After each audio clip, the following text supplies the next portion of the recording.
You know, South African market basically saturated.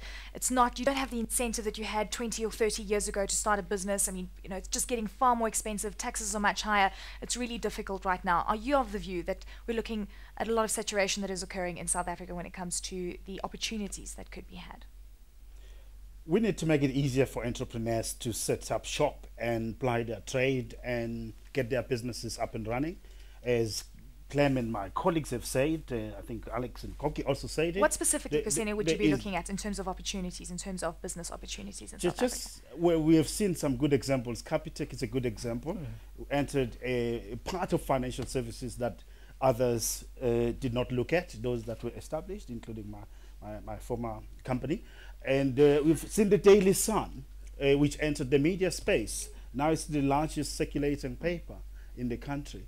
And we're seeing a lot of emerging entrepreneurial businesses in financial services, in mining. Oh, the good ideas all taken though. The game is changing, as Clem Sunter was saying earlier on. Even the nature of employment as a result is changing, because we are seeing a lot of innovation, but it is still constrained by the red tape and legacy practices that are there, which we need to remove. From an investment perspective, Kokkie, we look at the South African market and we've hit record levels. Okay, apart from the retailers, which had a bit of a sell-off yesterday, I'm sure a lot of people are smiling because now you can go in and buy Mr. Price 9% lower. What kind of investment opportunities are there if you do have a portfolio, if you do want to buy into South African companies? Some say don't even look at SA, go developed world, buy US stocks, go into the Eurozone, and then even think about getting a little bit of exposure to Africa. No, I mean, South African stocks are unfortunately still just too expensive. Our market is, for the earnings growth, has just been too good. So if you look at comparable companies overseas, then you know, if you look at Shoprite, which is trading on, I think, a P of 28, maybe 27 now, but you can get Walmart or Tesco on a P of 11. So, you know, our companies have been re-rated too much in the short term. I mean, even our banks, if you look at First Rand is on a price to book value of 2, Barclays is on a price to book of 0.5. I mean, that's so standard. First Rand is 4 times as expensive. First Rand, if you hold it for 20 years, it will do well. So it's a company that will continue doing well. So it all depends on your investment horizon. If your investment horizon in the next 5 years, then most probably offshore markets will do better. But you always get companies in South Africa that will do well and that are mispriced. And the advantage you have in South Africa is you've got local knowledge. You know, so you'll be able to invest wiser here. You can see, I can walk into Woolies. I went to Nelspruit the other day. There are 3 Woolies there now. And the queues are unbelievable. So you can see, visibly see it's doing well. And that's, if you go in Tesco, you can't sit from here and see how well Tesco is doing. So, I think absolutely what has just been said is right. You know, we're in flat economic times. We may be, as I said, chasing the V in Africa, and those companies that actually are chasing the V in the world on fairly low PEs are good investments. But, you know, and this is a point I'm going to make on Saturday, you've got to be a dog whisperer. Because you've got to, you know, essentially the shares that have done well, you can take any start date. The shares that have done well have been the ones on price earnings ratios which are modest. And as soon as you get above the sort of 12 to 15, you know, you simply don't get the performance. So it's a question of, like Tesco, absolutely Tesco right now is a huge opportunity. And so, you know, I'm afraid to say it's all about, you know, separating the apparent dogs from the real dogs. And that's why you've got to be a dog whisperer.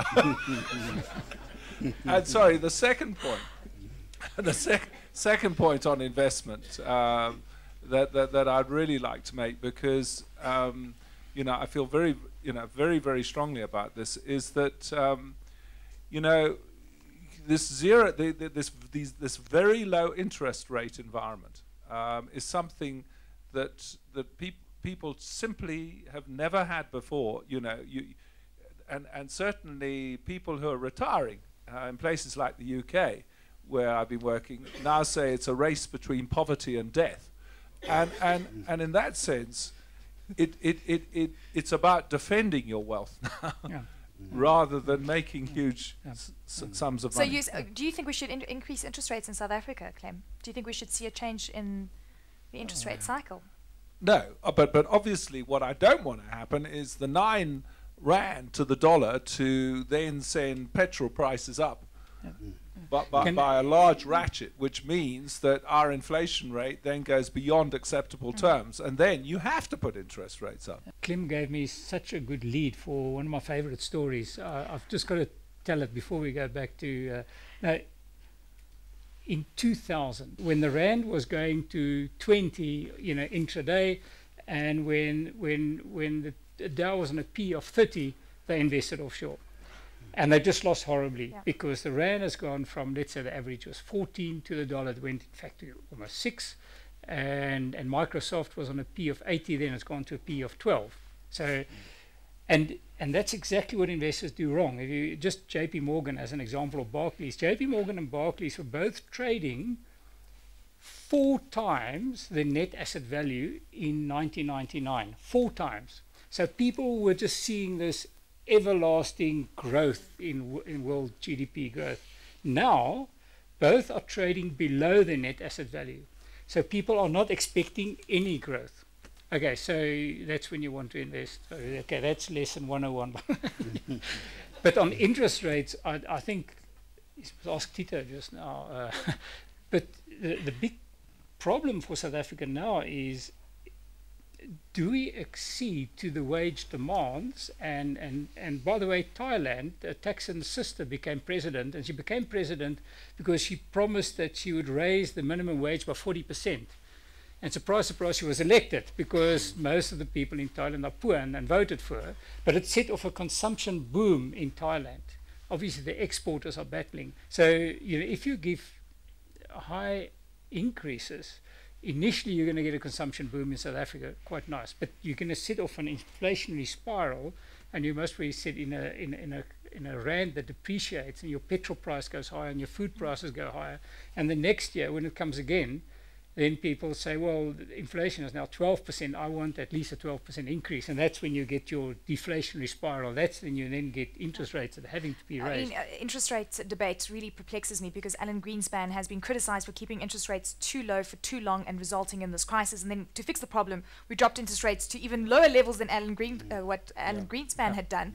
And now we're trying to fix the problem with the same thing that created the problem.